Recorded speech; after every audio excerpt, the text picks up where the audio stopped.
I think when we asked the question of what Matt Eberflus's career was as a Chicago Bears head coach, or if we wanted to just sum up the 2023 season in general, me personally, I'm just going to point to this game.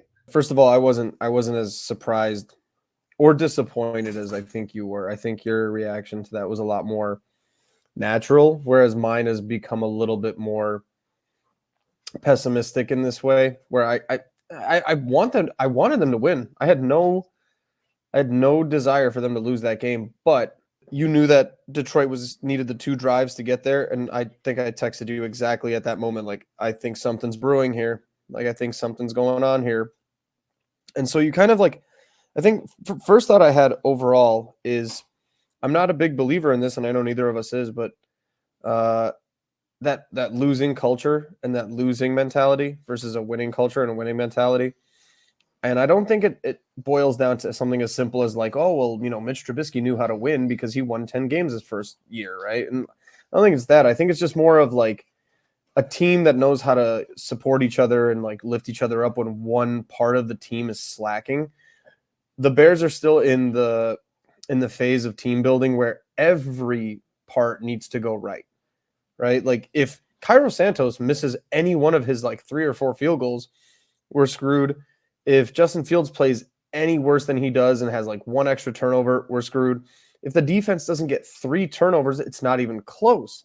We probably lose that game by 10 points. So everything needed to go right just to win that game. I just don't like the regime and the tenure of this coaching staff at this point, where I think they just like breed a culture of losing. I'm past the point of looking into this year. I have to look forward already, because that, like you said, I think that was the like pin, or the the little grain of sand that topples everything over. Like this, I'm blown away that he still has a job. I think it's insulting that he still has a job. It was a 10-pound So weight. It's not a grain of sand. That yeah, was no, I get what you mean. that was the man.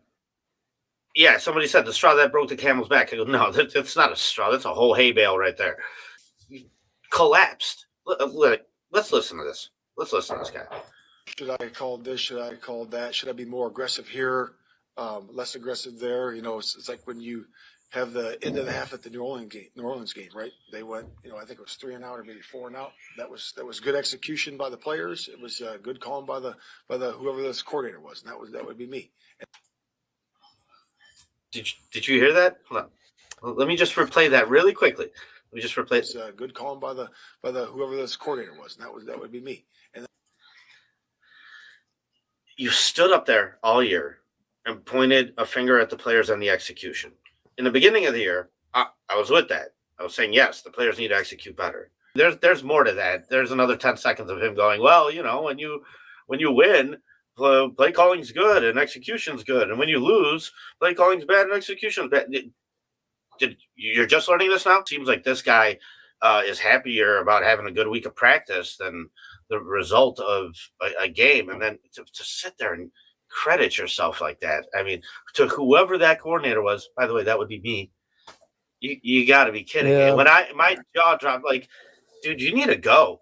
If you think that any of these players are going to play as hard as they did for you this last week after that coaching collapse at the end of that game, you're not going to get that kind of performance again all season from them. You're just not.